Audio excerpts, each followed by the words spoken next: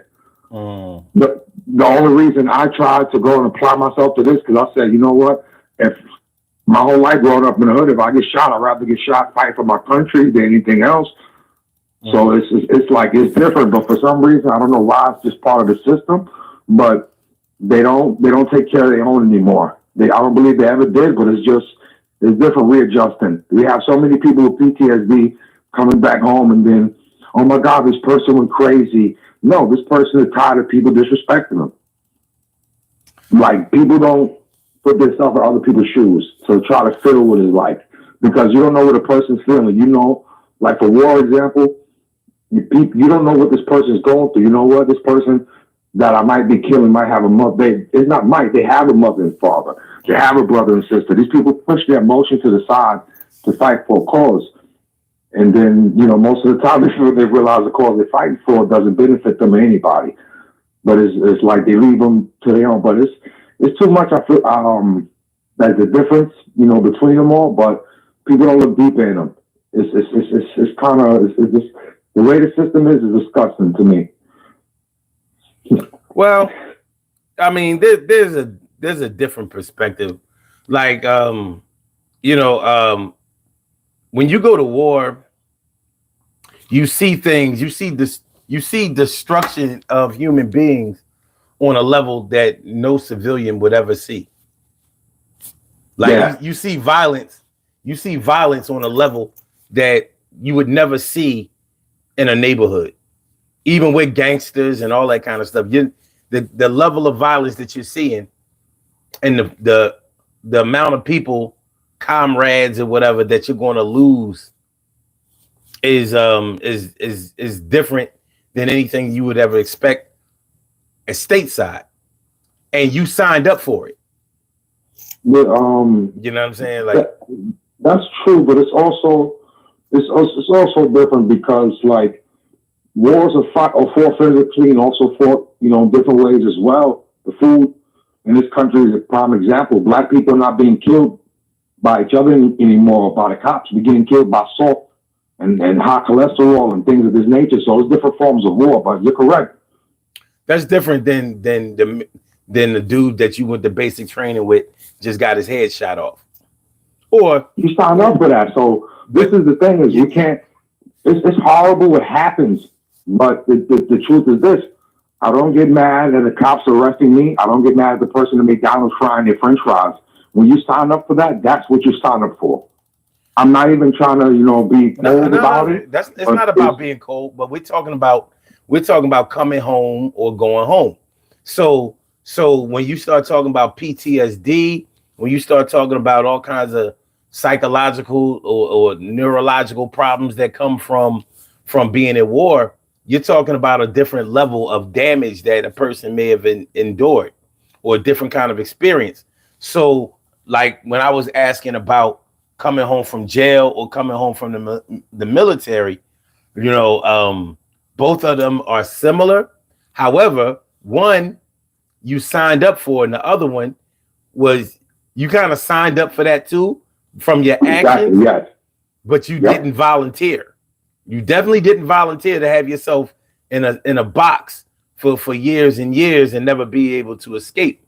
Even if you are away at war, you do get time off to just kind of kick it and do you. You know what I'm saying? It's not you're not constantly on duty having to fight or whatever. However, you're in a foreign land fighting an enemy that you may not recognize or may not accept you as being, you know, even the civilians that you're supposed to be protecting may not look at you as a friend. So let me ask you this. If you were given the option of whether to do 5 years in jail or 1 year at war, which one would you choose?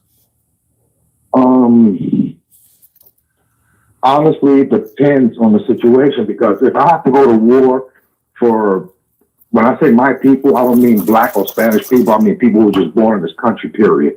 If I have to go to war for situations like that, I'll do 5 years at the war. But if it has to go for like same-sex marriage and I'm fighting for abortion, you can put me in jail 100 years. So it depends. Every man's going to taste death in my eyes, and this is the truth. So the war depends. It depends. If I have to fight for people being naturally born in this country, like having the right to own a home, which so many of us don't, when this government helps so many others before they help their own, it depends on the situation. If it's like for, abortions, they have the right, you should go to, no, put me in jail 100 years. I'm not going to fight for you to have the right to kill somebody innocently. That they didn't get a chance to rob somebody's store that they built and their family worked for. I'm not fighting for that shit. You give up your rights. When you become a criminal, you give up your rights. When you sign up for the military, you give up your rights. But it depends on the war. For me, You don't give up your rights when you sign up for the military. here's the thing: when you sign up for the military, follow my language, but you fuck around and don't clear sector when they tell you to clear sector. I'm not even trying to be rude. When whatever's there, why? No, clear. Everything has to be gone. You fuck around and don't follow the military law and see the military jail is worse than any jail that you can see for any civilian. When you get blacklisted and you go to that army, that military jail, it's completely different. I'm not talking. It's complete. That's a whole different ball game. I'm just talking. That make Rikers in the '80s look like a ballpark, and that's the truth. I'm just talking about going to war. I'm not talking about. Yeah, I'm not it talking depends about on the war. Like it's like I said, it's a little funny for me. It depends on the war what I'm fighting for. Okay. Mm-hmm. In this day and age, in this country, well, let's say this. No, let's say I go to jail before I fight for any of this bullshit that's going on now. Okay. All right. Yeah. Because I'm asking you, like, regardless of the reasons, Mm-hmm. which one are you choosing? Jail or war? I'll be honest, I'd rather go to jail. Okay. For one reason, and I'll be honest with you. It ain't about trying to be in control of the third. I know what kind of man I am. I know what kind of example I lead. And I know how many people I could change from not talking shit from actually seeing me living it. And I'm not even trying to be funny or wish jail on nobody, even myself. But I believe I will have more positive effect on this world for my purpose of me talking to these motherfuckers before putting somebody in the box. So I'd rather go to jail and let other people grow off the energy and see what they can be. So like it's different. Nowadays nobody is like no one got heart, so it's different for me. I'd rather be like, nah, they can learn more from me.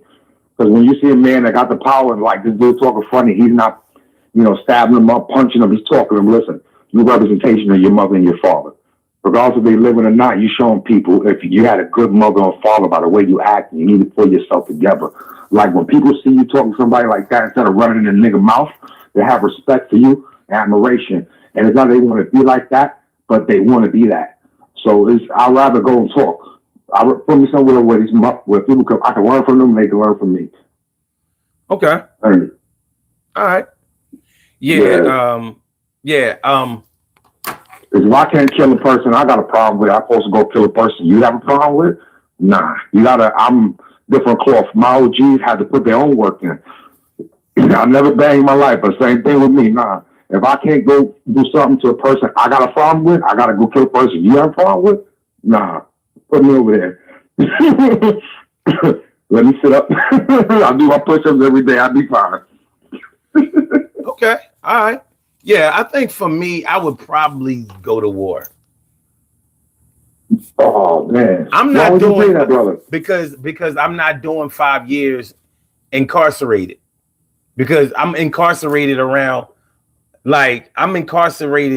killers, rapists. I mean, it's totally negative. Plus, I can't leave.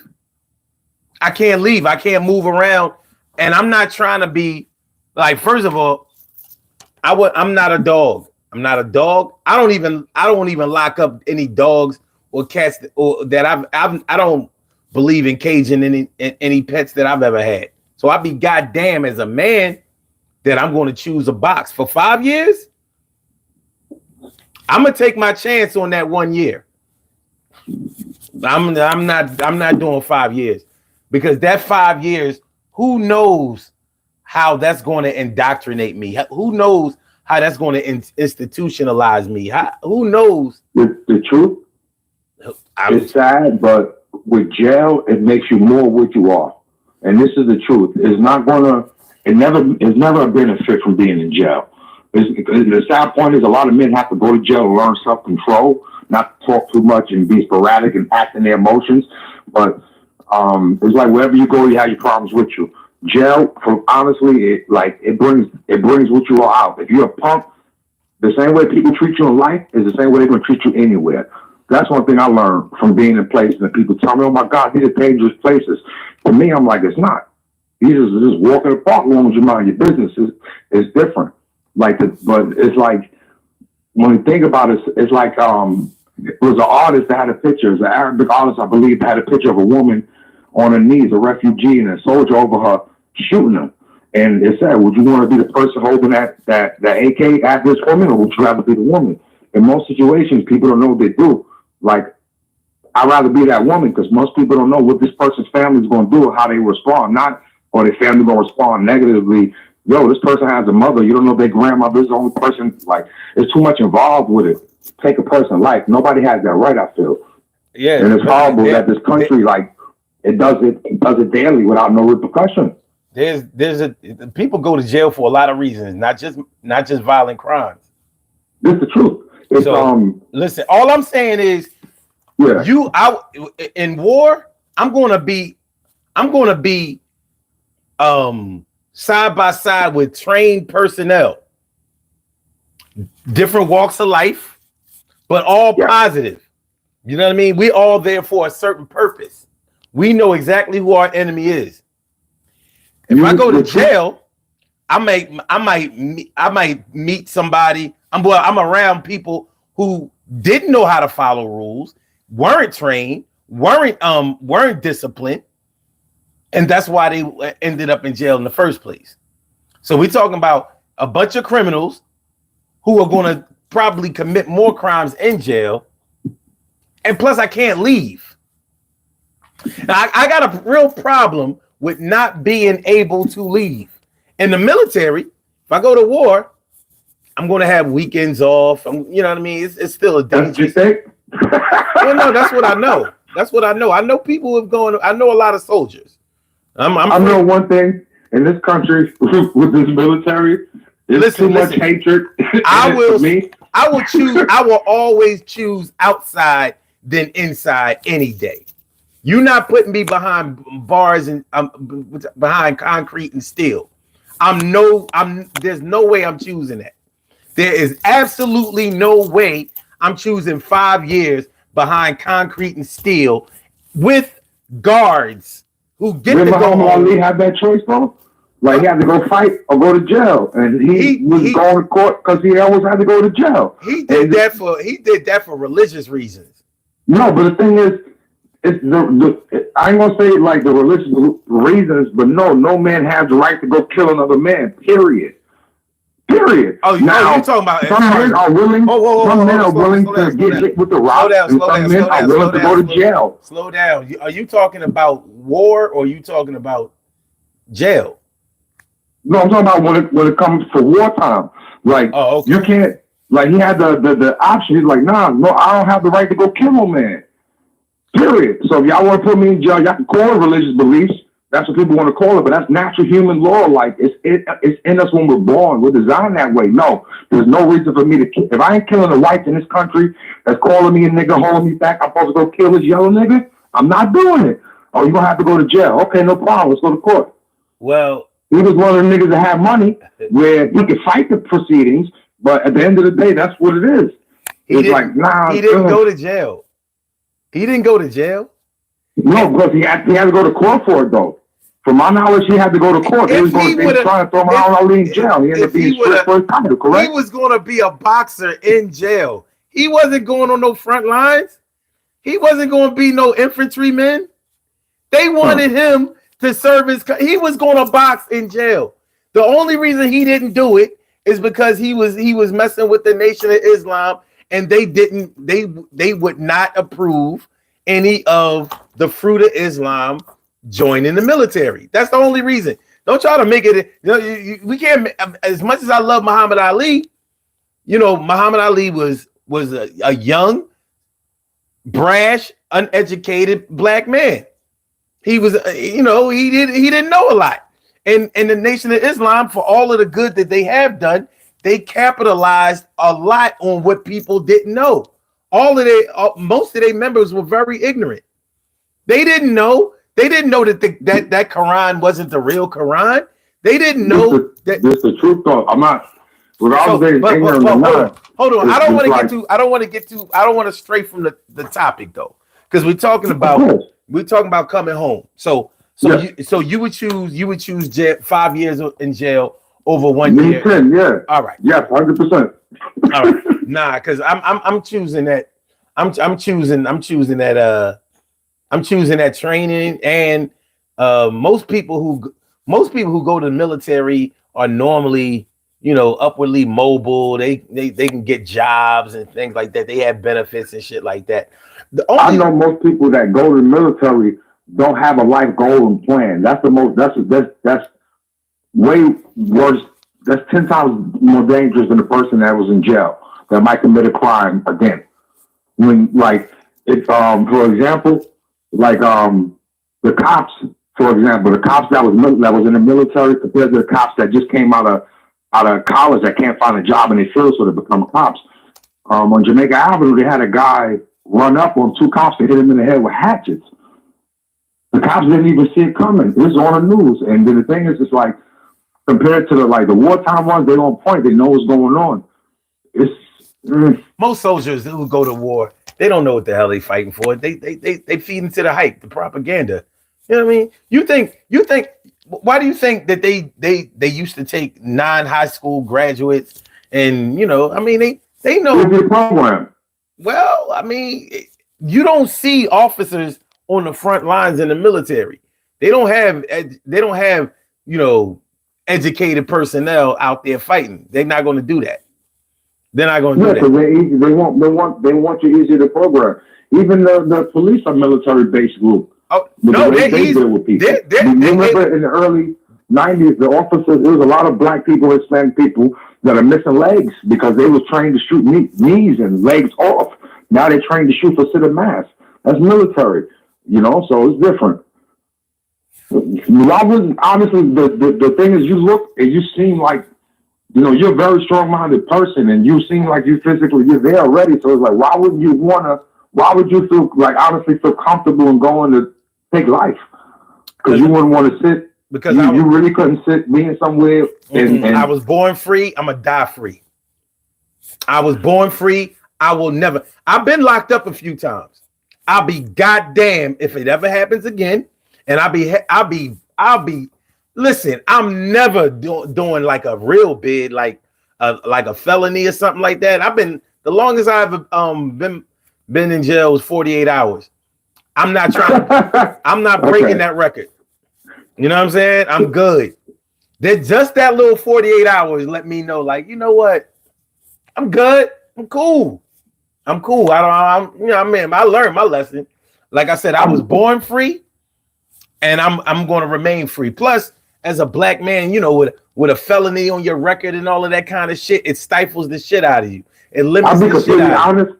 Like, I've been a convicted felon since I was 17, 18. And it didn't hold me back at all. I've been arrested, honestly, about 16 times. This last 2 years, I've been arrested, what? How do you know? 4 times. Wait a minute. How do you know what it hasn't held you back from?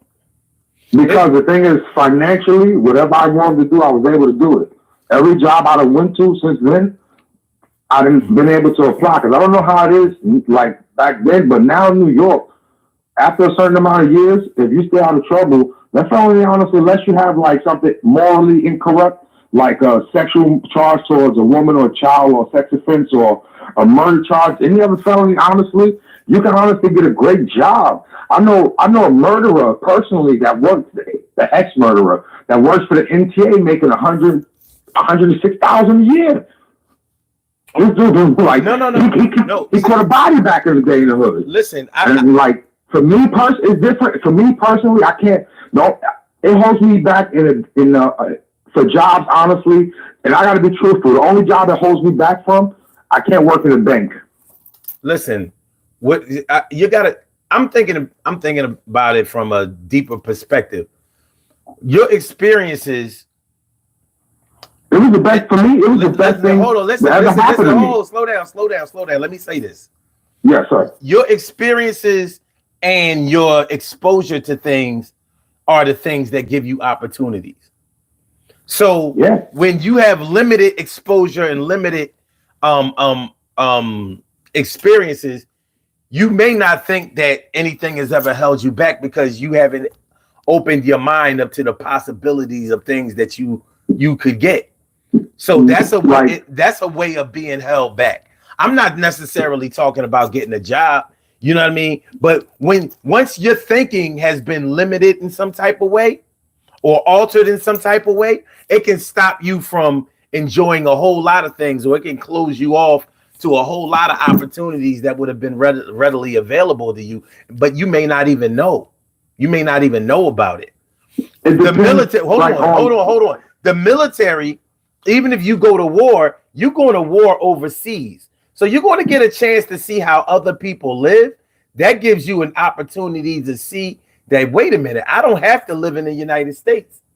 I can get it popping in another place, even if it's in this place that we're at war in. You know, we may not always be over here at war. You may find opportunities over there. You're meeting different people. You may meet different people than the people that you were over there defending or whatever, so-called defending. So and plus, like I said, you're outside, so you can still move around. You can go places. You can do things that you just here's what people don't consider about when you're in jail. There's certain things, little things that you don't consider when you are locked up that you have to take into consideration when you're at home. Things like sitting under a shady tree. Things like being able to pet a dog or a cat.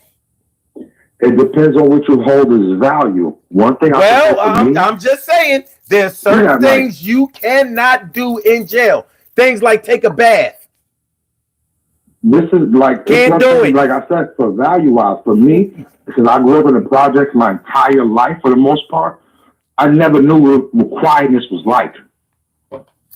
So when you get arrested, depending if you're like not a friendly person, everybody's not for everybody. If you desire money or desire cutting grass or desire all this shit, that's cool. But when a person desires peace, it's different. When you really just want quietness, like in a project, you're literally 4 feet away from each other in walls. You can hear other people. When you really want peace for yourself, I live in a row home. With your jail, for some people, it shows them peace. It shows them how to be. Like when you don't have no gun on you, you don't have this, that, and the third. How you gonna be as a man? Are you gonna buckle down, or you gonna stand on business and look at yourself in the mirror and say, "I'm not going for this shit"? It shows you more who you are. I'd rather be in jail and have my peace than have $1 million and have a bunch of people around me that's fake. You are not having no peace in jail, my dude. I'm sorry. I'll be honest with you. I'm not letting you. There's no peace. There's one thing that you can say this is true. You ever see some OGs that go do 10, 15 years and jail? I'm not saying it's positive, but you see how sometimes jail preserves people? No funny shit. Sometimes jail will slow a nigga down. If the original 50 Cent went to jail, he wouldn't have been murdered in the street. But look at real dudes that do time. They look 50, 60, they 50, 60 years old on paper, but they look better than 30-year-olds because it slows them down, preserves them. Well, I'm not saying jail is positive. The original, but the truth is, it preserves people. The original 50 Cent deserved what he got. Nah, no man deserves that. No, he definitely deserved that. He deserved that. If you robbing drug dealers, what goes around comes around. It's the same thing with Vaughn. It's the same thing with Vaughn that got killed. What goes around comes around. Like if you know for being a killer with killers. So wait, you don't do that to squares.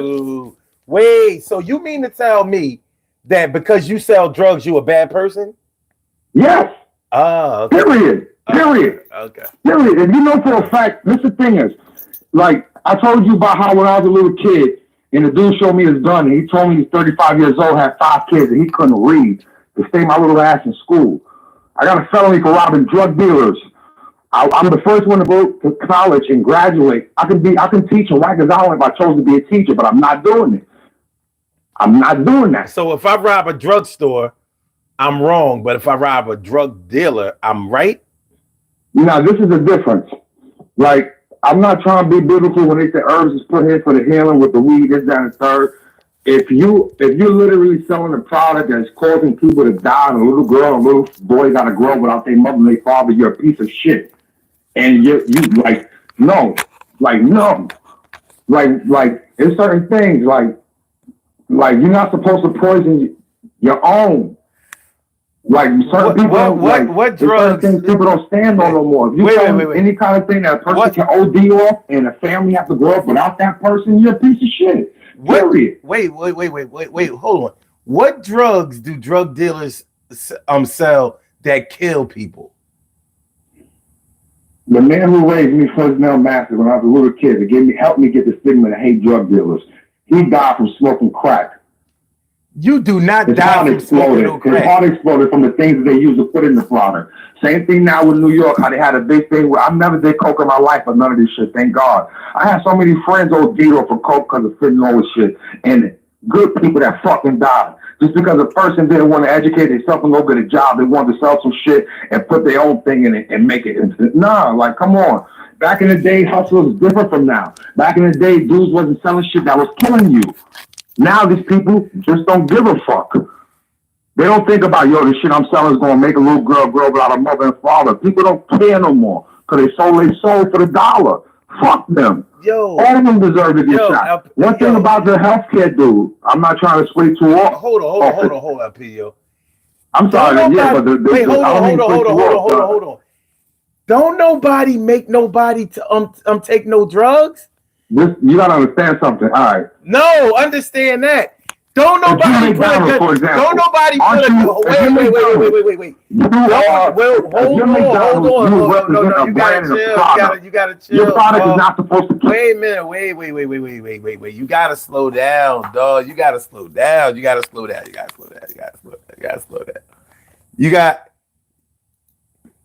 gotta let me talk, man. You gotta stop over talking me. You gotta let me talk. I'm listening. All right. You gotta let me talk. All right. Most people, almost all people, start getting high when they partying. They don't start getting high because they depressed and all of that. You don't even know that it takes care of that. And it really don't.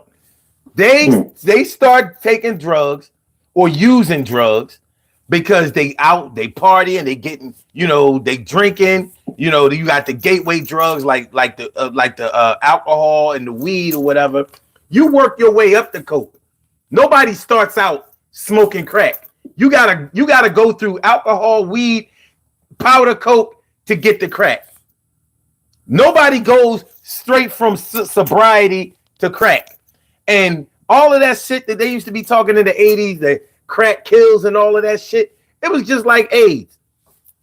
In the beginning, there were people who were overdoing it, and yeah, their bodies couldn't take it.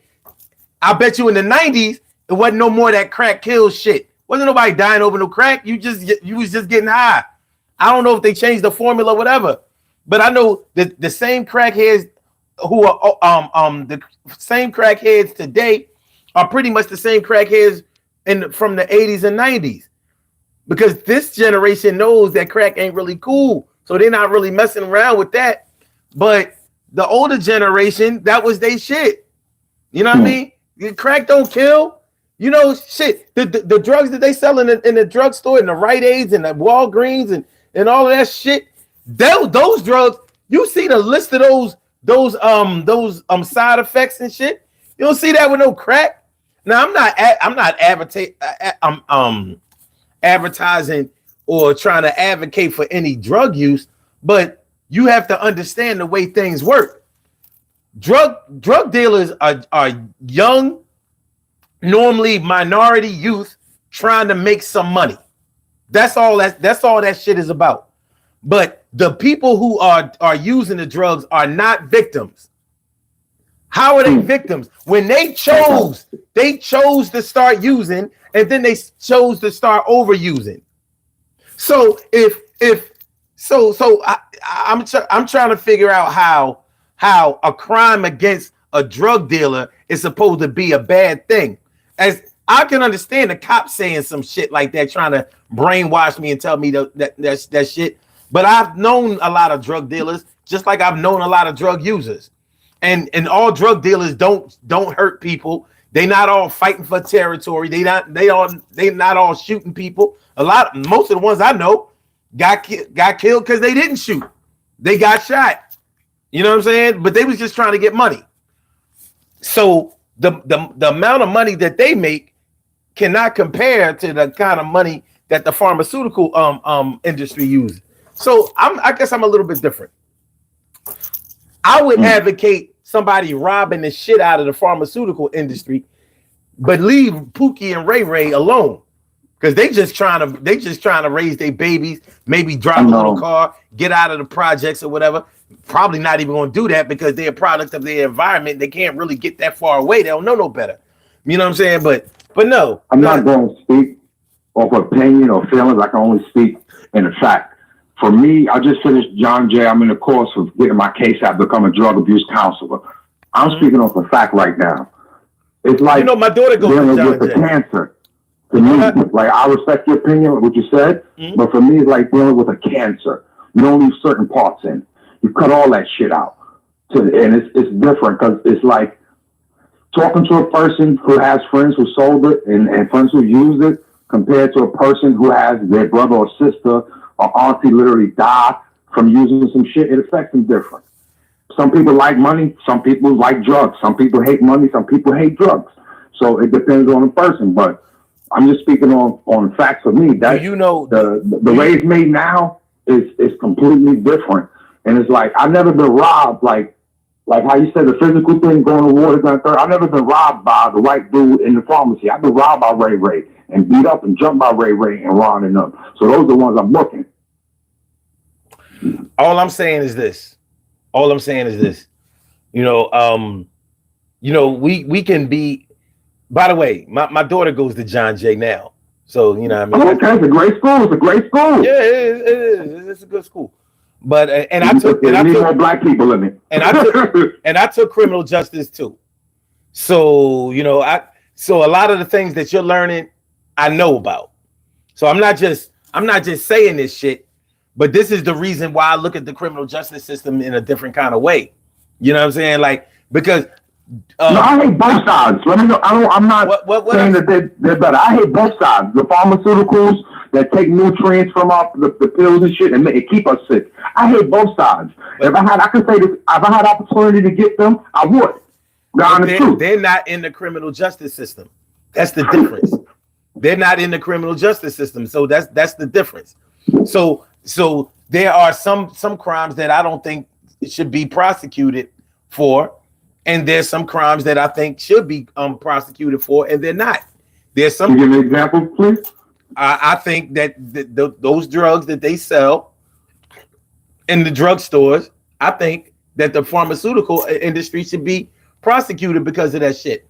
How can you be having people doing ballet and at the orchestra doing all this old peaceful loving shit with this nice harp music running while they telling you that your ear is gonna fall off, and if you get pregnant you're gonna lose the baby, and if you've been having sex more than 2 times a year, then you know what I mean, your dick is gonna fall off, and you're gonna get diabetes and all kinds of heart trouble. Oh, and by the way, if you got high blood pressure and you take this drug, it's a wrap for you. They tell you all of that shit. Meanwhile, the most legal drugs that kill more people than all of the other drugs combined are alcohol and tobacco. And this is the truth of what you saying. Everything you saying is 100% true, and it comes down to that choice. Look at Jehovah's Witness. They do them good. They rather die before they even think of blood transfusion. So you got to be at the point where you say fuck both sides of the coin: street drugs and pharmaceutical drugs, street food and pharmaceutical all I was food. saying was get back to your own land, growing your own shit. Only thing I was disputing was whether it was okay to rob a drug dealer versus a drug store. I don't think it's okay to rob anybody. Anybody. How you ain't no fuck you? Who are you helping? Talking about something. Well, he's selling that poison on the street. Get the fuck out of here. The judge ain't gonna look at it that way. I bet you that. Now, listen, I'll be completely honest with you. Same way I told you to look at my YouTube, people Google my name. Like, I'm not even trying to lie to you. This is the fucked up part about the system. When you do bad shit to bad people, they don't really fuck with you. And it's horrible that I'm saying this, but this is the God honest truth. This is the God honest truth. When you do bad shit to bad people, for the most part, they do not fuck with you. I hate the 113th precinct. One thing, these motherfuckers, every time they get me, now this is a tough bastard. Why? He beating up the people that we looking for. They're telling us to eat dick. He's telling us he knows where they at. They fuck all of us. He gonna beat us up if he get it. What? Nah, it's the truth. I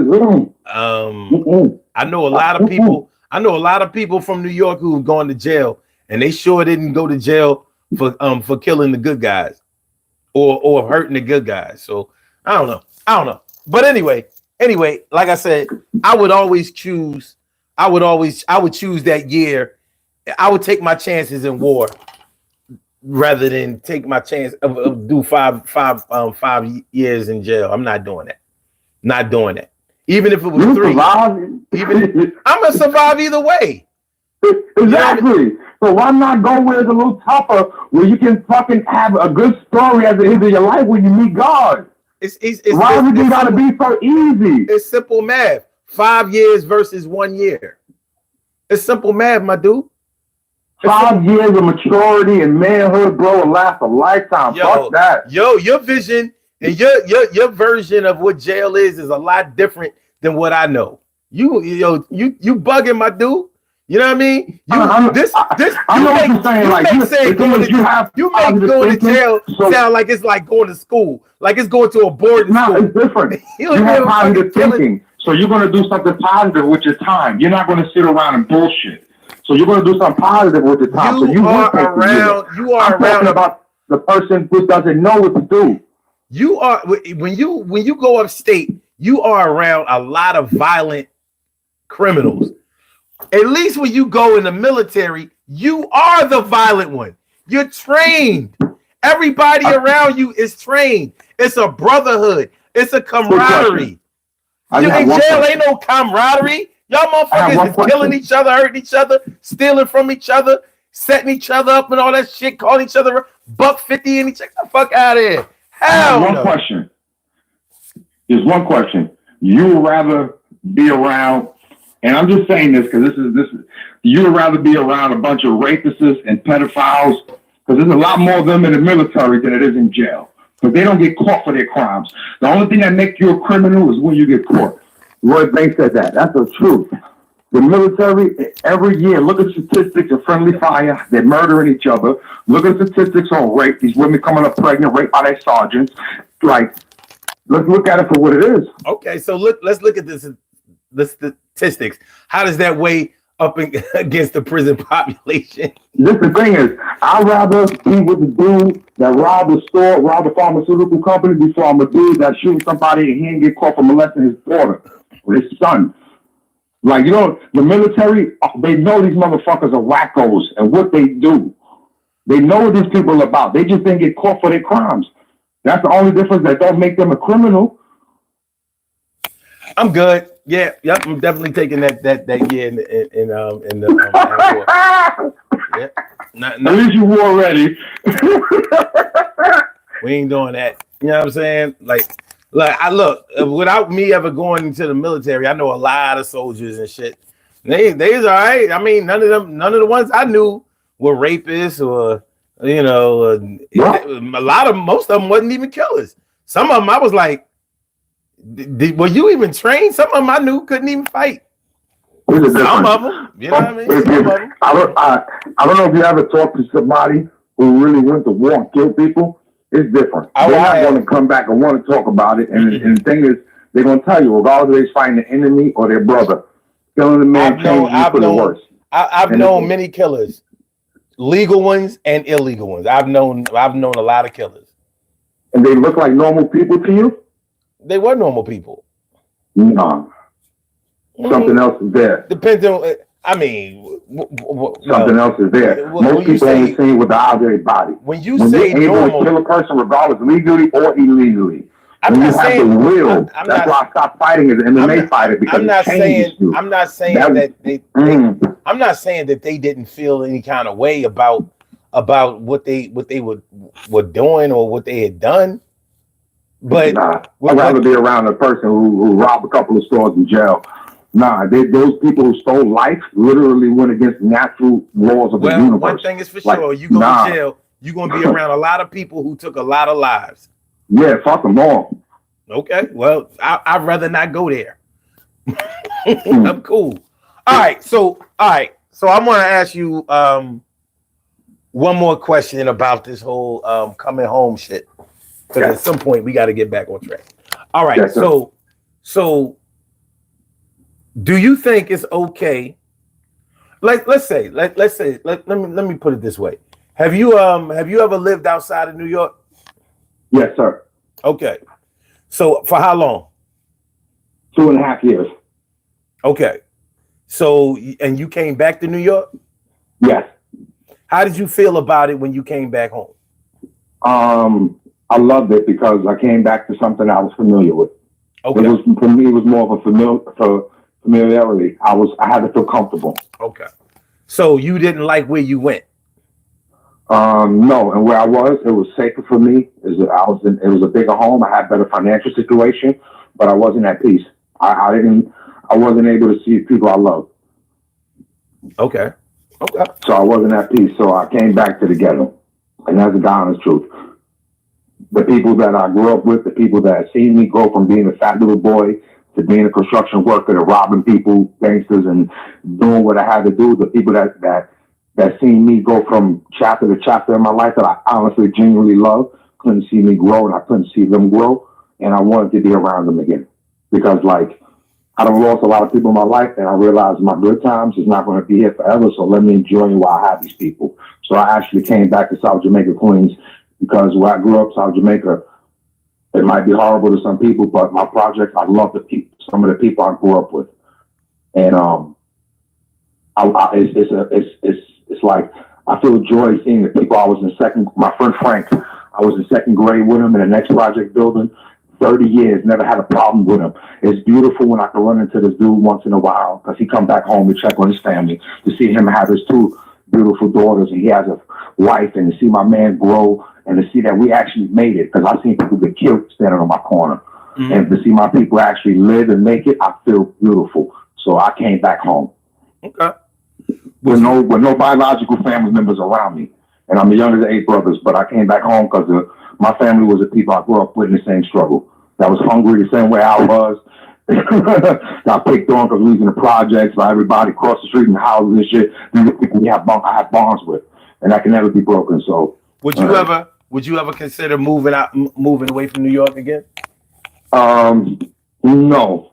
Okay. All right. No, I was asked that by one of my uncles, and he told me, do I feel like New York will hold me back? And the truth is, it is.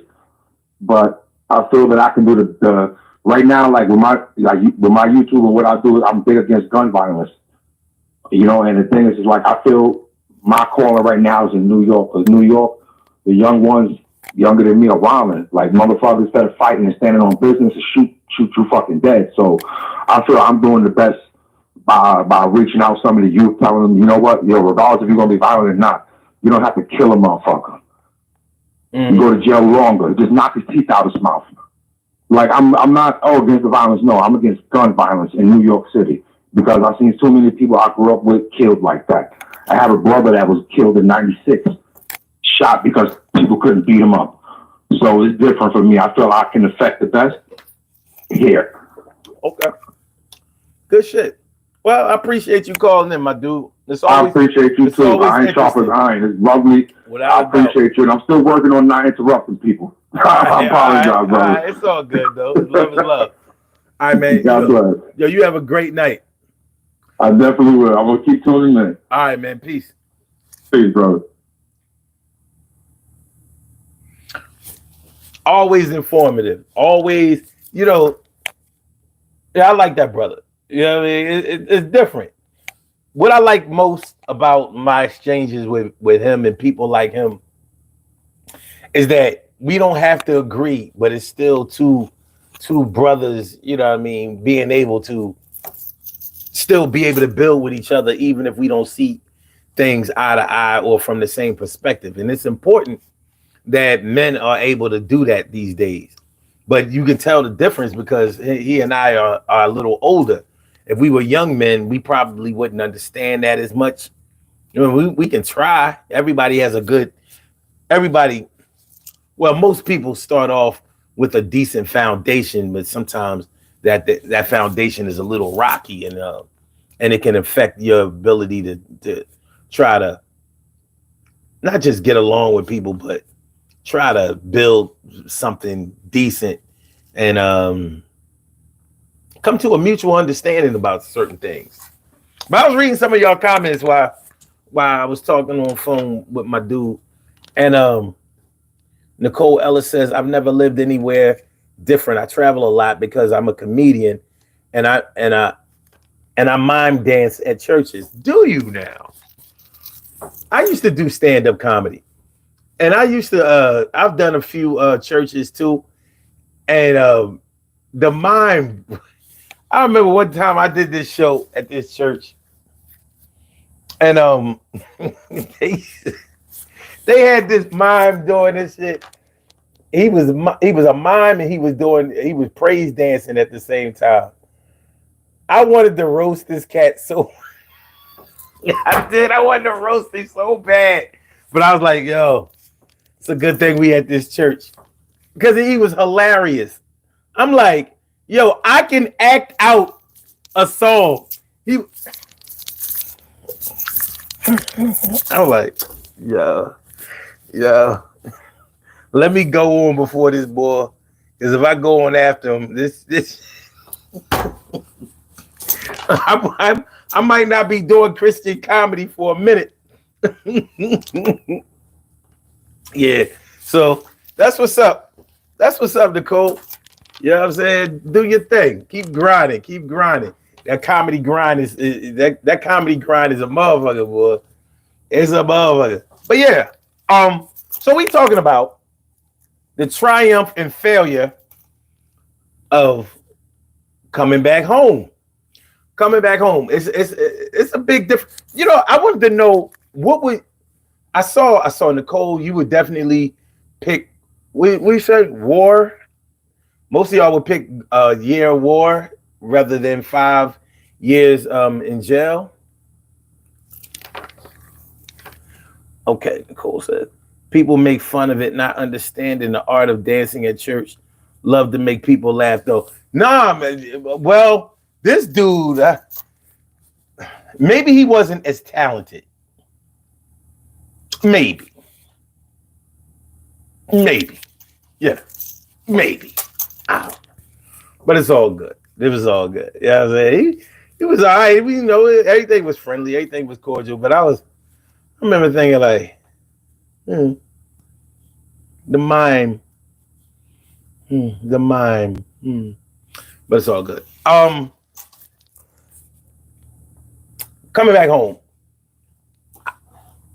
I picked the jail and the war thing because there's no way you could tell me that coming home from either one of those things would not make you feel good. Now, if you move down Atlanta, because black people love to move to Atlanta. It's like a rite of passage. Yo, I'm moving to Atlanta, man. I'm gonna get it popping down in Atlanta. You know what I mean? Got a job down in Atlanta. My cousin moved to Atlanta. My mom moved to Atlanta. My brother moved to Atlanta. My friend moved to Atlanta. Fiance in Atlanta. All my friends in Atlanta. My kids is in Atlanta. I'm going to Atlanta. Good at popping in Atlanta. We got to go to Atlanta. Look, I live in Atlanta. I was in Atlanta. You're a little while Atlanta. I'm going down Atlanta. Coming back from Atlanta. Coming back from Atlanta. I'm going to Atlanta. So, if you go down to Atlanta, like your black ass is supposed to do, you go down to Atlanta and you don't get it popping down Atlanta. You gotta come back home. What's up? Is that a good thing? I'm just asking. You went down Atlanta. Like, yo, you just fucked up at your job. You on 2 weeks probation without pay, and it's looking like you about to be on your final warning. What you gonna do? I'm going to Atlanta. Gotta go to Atlanta. Might go to Atlanta. Got a job in Atlanta. I'm moving to Atlanta. My job moving in Atlanta. They said in Atlanta. I'm transferring to Atlanta. Yo, I'm in Atlanta. What part of Atlanta? Decatur, Atlanta. Yeah, College Park, Atlanta. I'm going to Atlanta. Yeah, I'm going to Atlanta. Everybody to Atlanta. My kids in Atlanta. Clark University. That's still in Atlanta. Yeah, Spelman. That's in Atlanta. Gotta go to Atlanta. Morehouse in Atlanta. My kids in Atlanta. Yo, I'm in Atlanta. Yeah.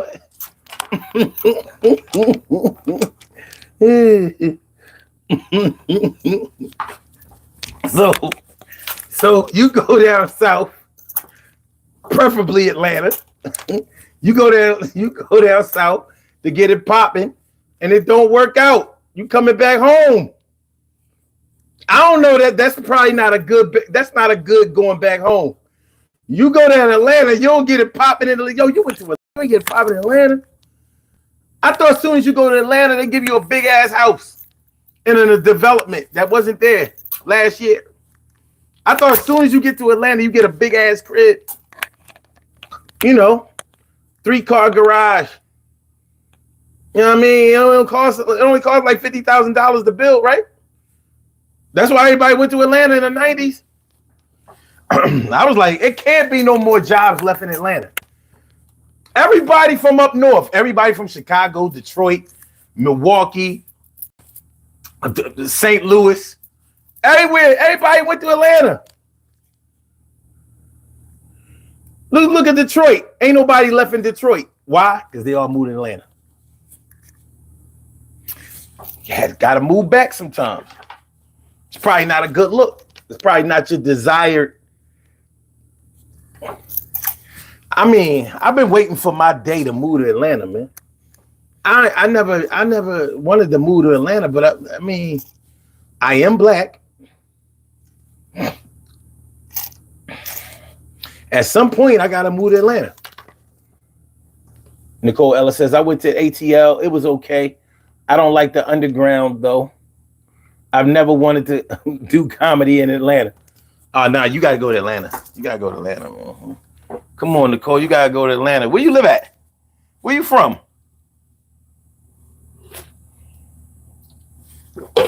And I've always wondered, where do people from Atlanta go?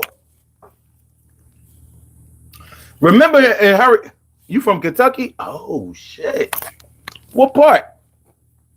Don't say Louisville. I mean Louisville. Don't say Louisville. Don't say Louisville. Are you from Kentucky?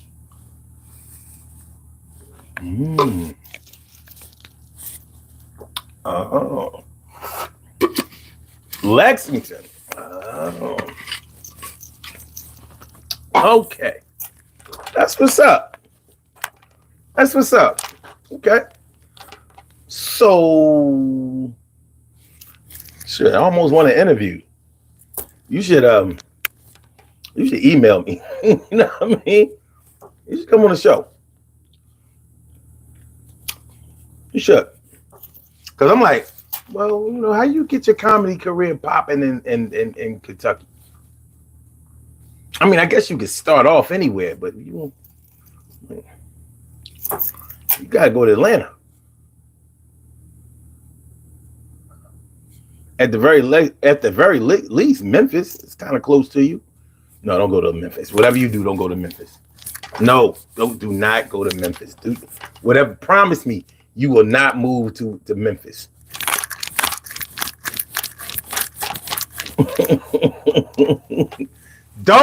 Stay out of Memphis. Shout out to Memphis. He said, you just get up and go wherever you want to go. All right, cool. All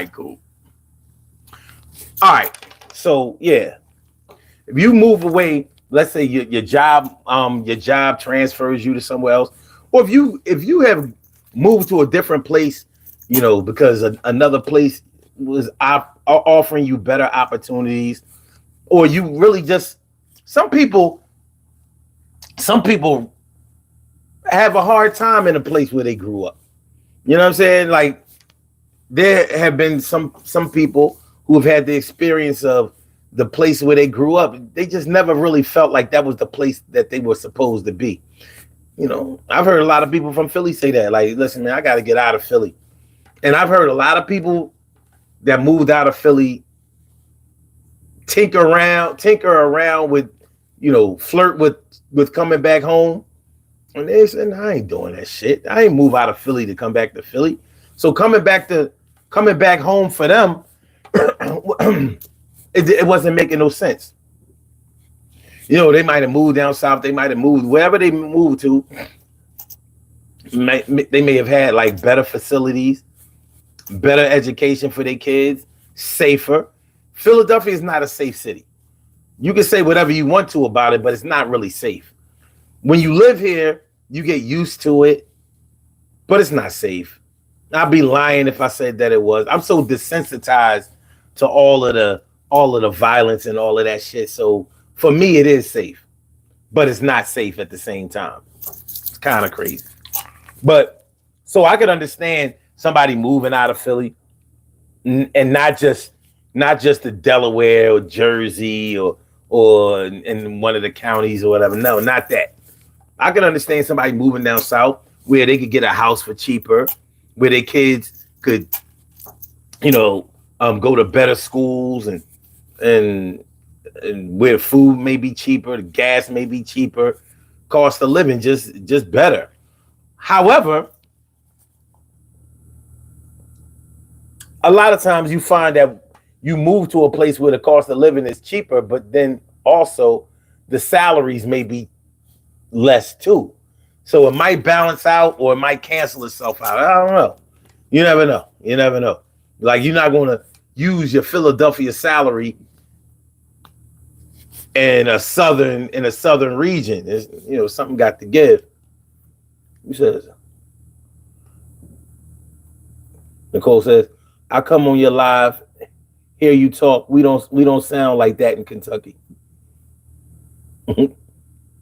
Yeah, I actually know somebody who moved to Kentucky, but they moved to Kentucky from New York. But I do have a few internet friends that are from Kentucky. So Mo, fuck Trump, free Gaza. Yo, I agree. Say it again. Say it loud. Say it proud. Fuck Trump, free Gaza. Fuck Trump, free Gaza. I'm on your side, my dude. You said we had oh yeah, y'all definitely have the Kentucky Derby there. Yeah, the first leg of the Triple Crown. Very popular. Very popular. Muhammad Ali was from Kentucky. Louisville. We're from Louisville. Yeah. I don't have no family. I don't have no family from Tennessee that I know of, Kentucky that I know of, Mississippi that I know of, Alabama that I know of. We don't come from those places in the South that I know of. But my mom's family does come from Louisiana. and Arkansas. Not exactly, like Louisiana all the way down there. And Arkansas is like up here. Like they still get wintertime in Arkansas. It'd be like kind of cold in the winter. Kind of cold.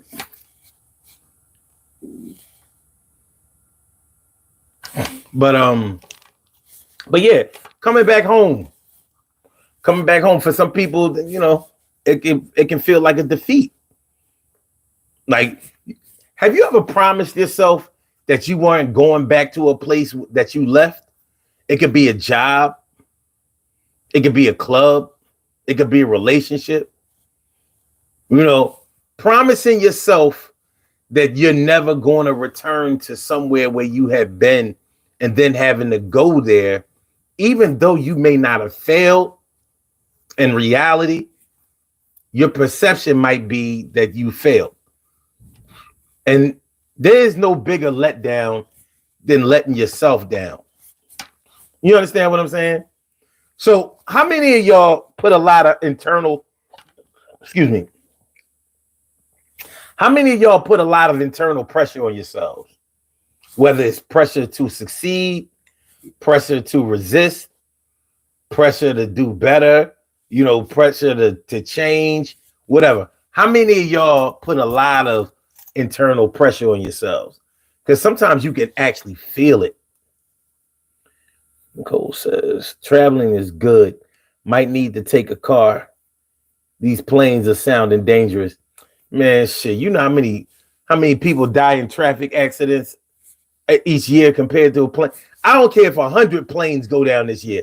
It'll never compare to the number of deaths that occur in automobile accidents. Not even close. Not even close. Let me see. I often look up these stats. Don't be scared to fly. Hold on. How many people die from vehicular accidents in the United States each year? All right. Check this out. In 2023, about 40,999 people died in motor vehicle crashes in the United States alone. That's just in the U.S. 40,900. So basically it's 41,000. Look at here.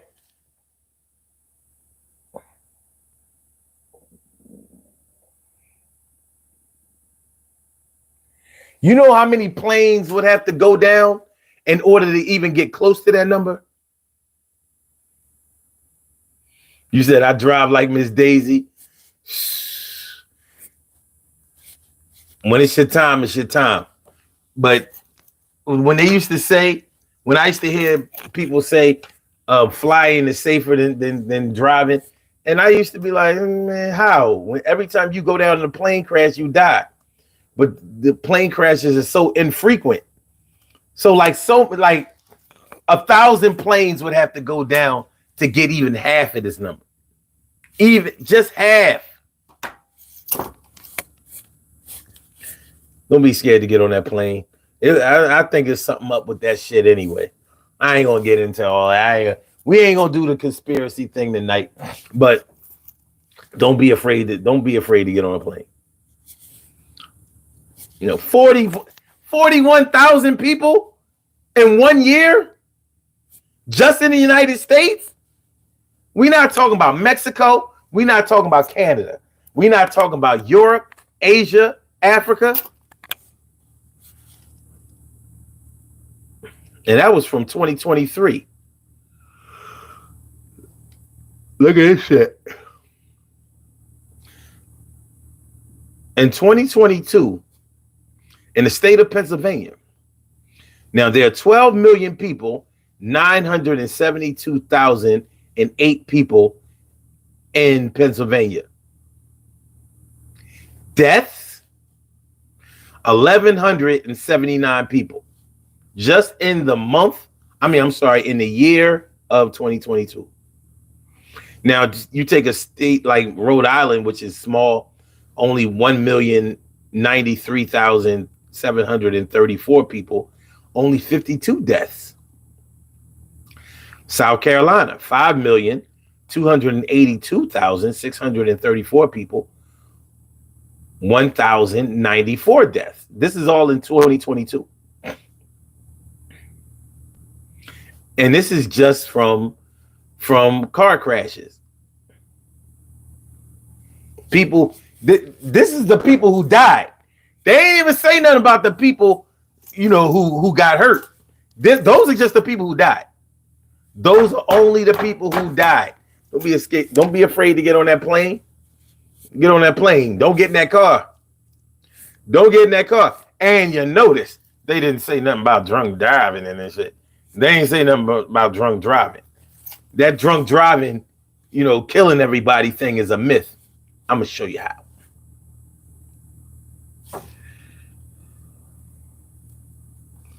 How many people die from drunk driving vehicle accidents in the United States each year? They said 11,000 deaths. One alcohol-related death occurs every 39 minutes in the U.S., according to the National Highway Transit Safety Authority or some shit like that, responsible for 11,000 deaths every year. So if 44,000 people died in vehicle accidents and 11,000 of them came from drunk driving,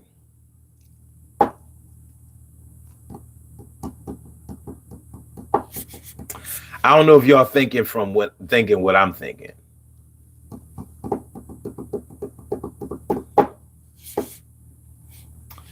So they go hard as hell on drunk drivers, but they only make up 25% of the vehicular deaths.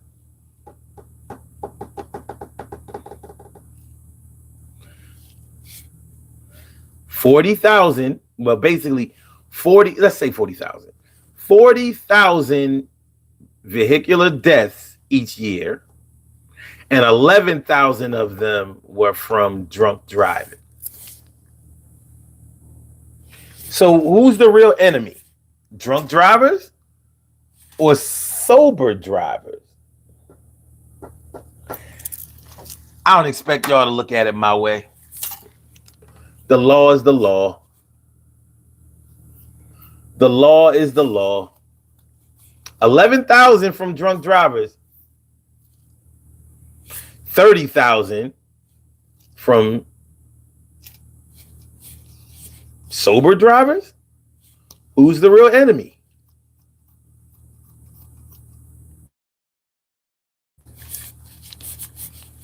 I tell you which one gets punished to the highest extent of the law. Y'all drunk drivers, y'all get prosecuted. Y'all get prosecuted heavy, and y'all get labeled bad. I'm not advocating for no drunk drivers, but I just understand how the state, makes somebody the bad guy. Like drunk drivers to me are equivalent to immigrants in this country. As much, how Donald Trump and them want to blame the immigrants for all of the crime going on in this country, like that makes sense to you. Or if you're on some racist shit, it does make sense to you. Knowing damn well that most criminals that you know are your own American people. I don't know. So same thing with the whole drunk driving thing. Most of the people who get in accidents aren't drunk drivers. But anyway, normally when people move away, they move away for a better life. Or sometimes people move away because they got married. Or because they're looking for a new relationship. What would you do? What would y'all do At this stage in your life, like right now, let's ask this question. At this stage in your life right now, if you met somebody and fell in love with them, but they got a job in another state or whatever, far away from the state that you're in.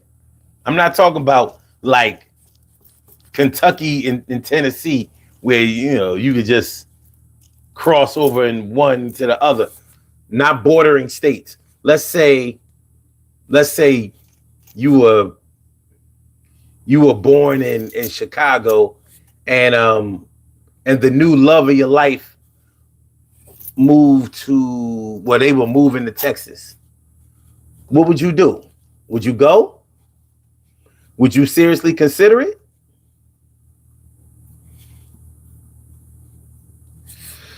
See, Nicole says, how come ain't nobody talking about the Super Bowl? My team won. Go Eagles. You mean our team won? And we talked about it last night. It was jumping last night. Yeah, we handled that. Kansas City Chiefs. Fuck out of here. Got them on up out of here. Expose those frauds.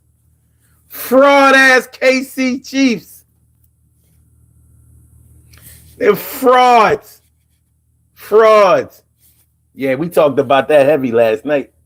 Matter of fact, last night's show was called The Real Reason the Eagles Won the Super Bowl.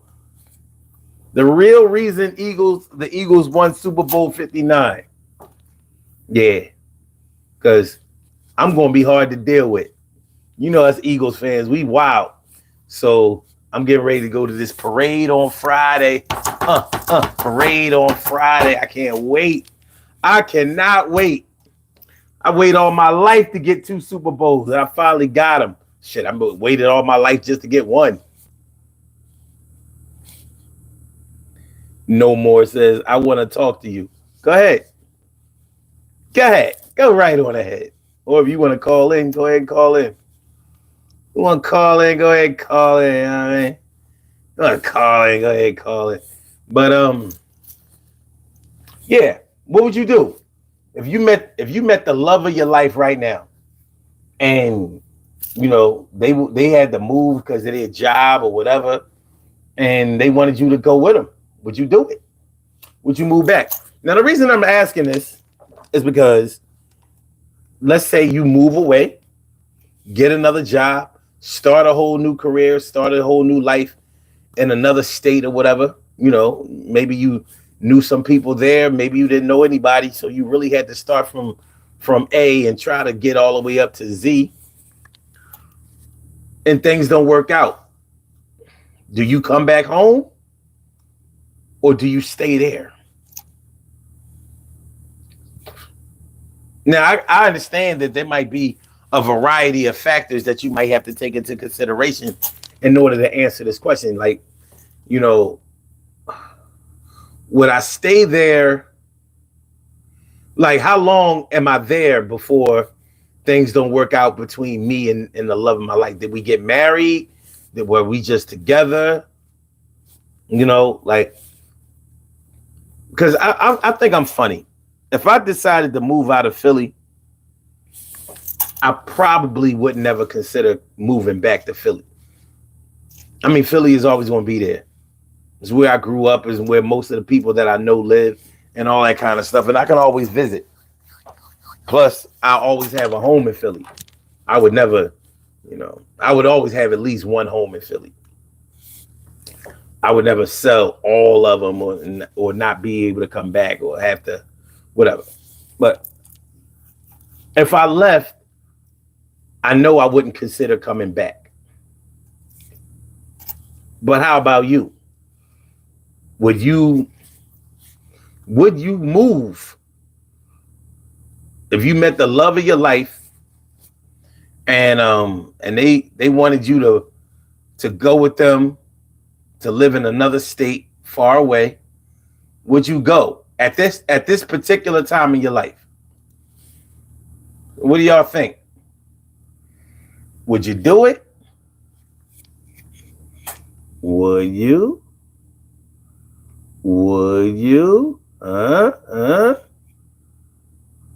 Mm, mm, mm. Would you, hmm, what is this shit? Mm, so, access to Rome says, love, no, love don't pay the bills. Well, I mean, I'm not saying that you couldn't get a job down there. I mean, hopefully you could. But you say, oh, are you saying that regardless of whether you fell in love or not, you wouldn't move from where you are? I mean, because I respect that. I mean, if that's not your thing, that's not your thing. I get it. I get it. You know, that might not be the move that you wanted to make. That might not be the move you wanted to make. Be like that sometimes. Said, no, love don't pay the bills. It's funny you say that, access to Rome, because I think love do pay the bills. Maybe I'm just looking at it in a different way. But I know if I pay your bills, I better love you. I'm sure not going to pay the bills for my enemies. I'm sure not going to pay the bills for somebody I don't care about.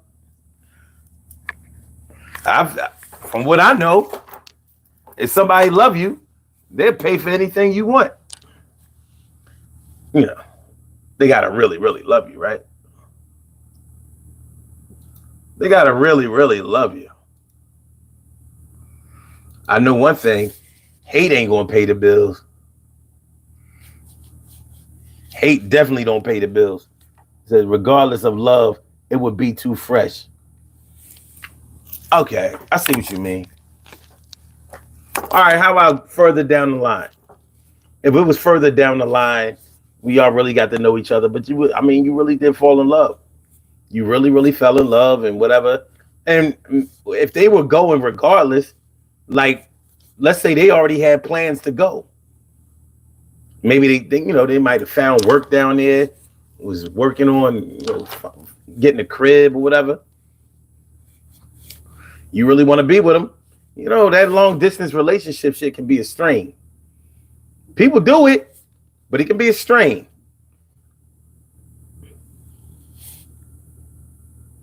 Oh, you said absolutely. I go down the line. Yeah, I ain't talking about somebody that you just met. Maybe it sounded like that. I was saying, like, at this point in your life, would you, like, mentally, do you feel like you would go? Or are you already so entrenched? Like, for example, I wouldn't consider moving out of Philly right now for any reason because my mom is here. And I couldn't see myself being too far away from her if, like, right now is February 12th. It's my mom's birthday today. No bullshit. Her birthday is February 12th, 1941. My sister's birthday is today too. February 12th, 1967. Their birthday is on the same day. That's what happens when you have induced labor. So, with my mom being the only parent that I have left, I'm not moving out of Philly or even thinking about moving out of Philly while she's still alive. So no matter if she lived to be 150, I guess I'm gonna be in Philly. But I'm not gonna be anywhere where I would have to travel far in order to get to her. That's not gonna work. Not gonna happen. Wow. Access to Rome says, wow, today's my dad's birthday. Wow. Wow. That's what's up. Ain't that some shit? All Aquarius stand up. No, not all of them. Oh, hell no, not all of them. Some of them stand up.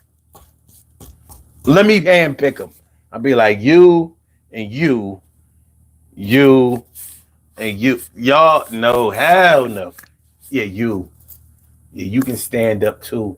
And you And oh no, you sit your ass down. Don't stand up. You ain't stand up when you need to stand up. Oh, and you good. You. Oh man. Happy birthday to your pops, man.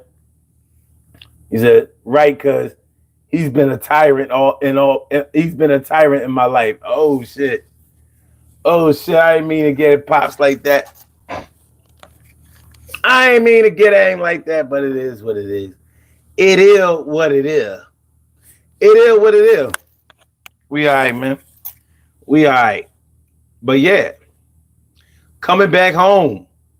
The triumph and failure of coming back home.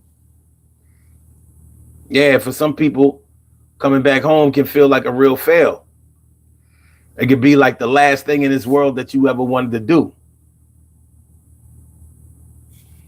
It could be like the last thing in this world that you ever wanted to do. Like, no matter what, don't let me have to go back home.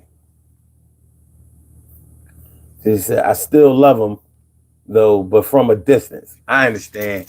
Well, me and my mom, we close as shit. So, like I said, she the last one left. So, yeah. My man, Troy Diesel. What's up, my dude? What's up, man? Thanks for the birthday shout out for Mom. I know where you about to go. You about to go to work. You got to go to work. You got to go to work. That's the thing about this show. By the time we finish this show, you either about to go to work or you about to go to bed. That's it. It ain't but two options, son. You either about to go to work, get your ass up and go to work. Take your ass to bed because it's late. Yo, man, I got this cut on my finger. This shit is stopping all of my drumming ability. Shit hurts. A worthless ass middle finger. Yeah, it's worthless as shit until you need it. Thing give me the business. It give me the business. That thing give me the business. Worthless ass middle finger. I'm like, yeah. Troy, you going to the parade on Friday? You going to the parade on Friday, dude? I need to know. I'm going. As a matter of fact, I told my boss that I was taking off on Friday. He was like, nah, we got mandatory attendance. We ain't gonna have all y'all going to the parade. Nah, me. I was like, what? He was like, all right, you can come late. You come late as you want. I just need you to, peep your head in. You know what I mean? Dip out when you feel like it. Just get the party started. I was like, all right. I'm like, what a time not to drink and smoke. See, if I was still drinking and smoking, I'd be like, fuck you. You ain't gonna see me on Friday. I'm gonna be getting drunk with the birds. Oh, you going? I bet. If you going, we fuck around. I'ma holler at you.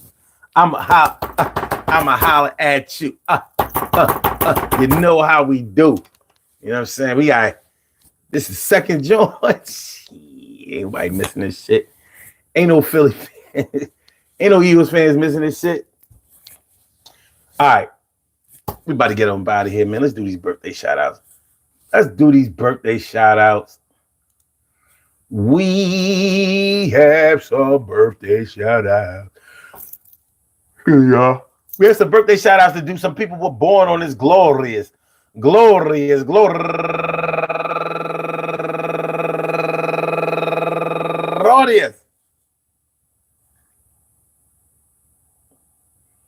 Make sure I got this shit right. Yeah. February 11th, and they deserve to be acknowledged. So let's go about our business of acknowledging them and make it feel special because they are special because they are special because they are SPECIAL. We get the RESPECT. They are SPECIAL. We get the RESPECT. They are SPECIAL. We get the RESPECT. They get number one out the box. Theodosia D. Way. Happy birthday to you. And also Wanda Taylor and Linda Second Page Washington and Debbie Reynolds. My baby brother T. Reddy. My brother Tance. Happy birthday, Tance and Shelly Hicks. And also Albert Stacy. Derek Gathers. The late, great Derek Gathers. Well, it was really Henry Gathers. Okay. Anyway. Donna Kirkland. Kim Covington. Last but not least, Kim Covington. I want to say happy birthday to all of y'all. And I hope that today finds you all in good health, happiness, mind, body, soul, and spirit.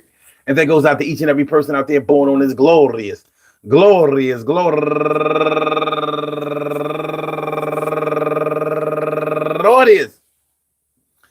February 11th, anywhere out there in the world, worldwide, internationally, and universally. All of y'all go ahead and turn up.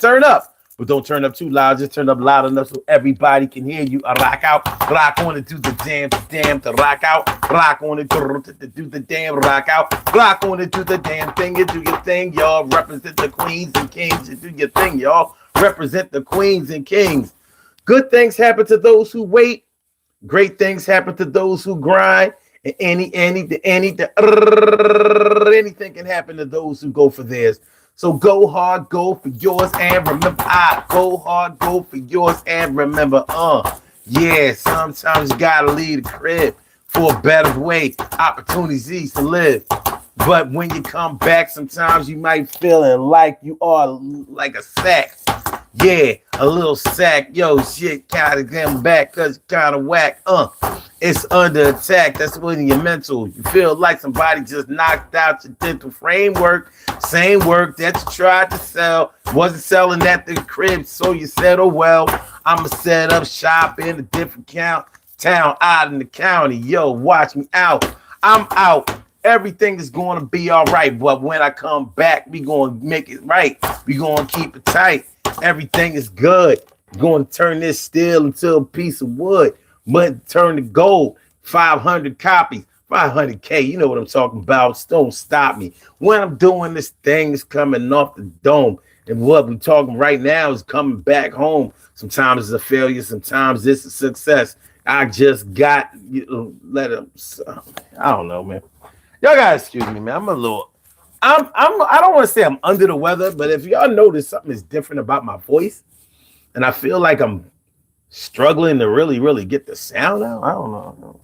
Like I'm about to have laryngitis or some shit. You know what I'm saying? I don't want no laryngitis.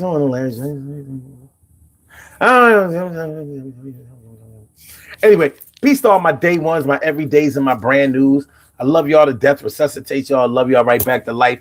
We will be back tomorrow night with another Daily Go Get a Business show. So make sure y'all come on through. Come on through. Yo, hit the like button, share the show, subscribe to the channel if you haven't subscribed to the channel yet. Yo, man. Appreciate y'all mucho. So let's get on up out of here. Y'all good? All right, peace.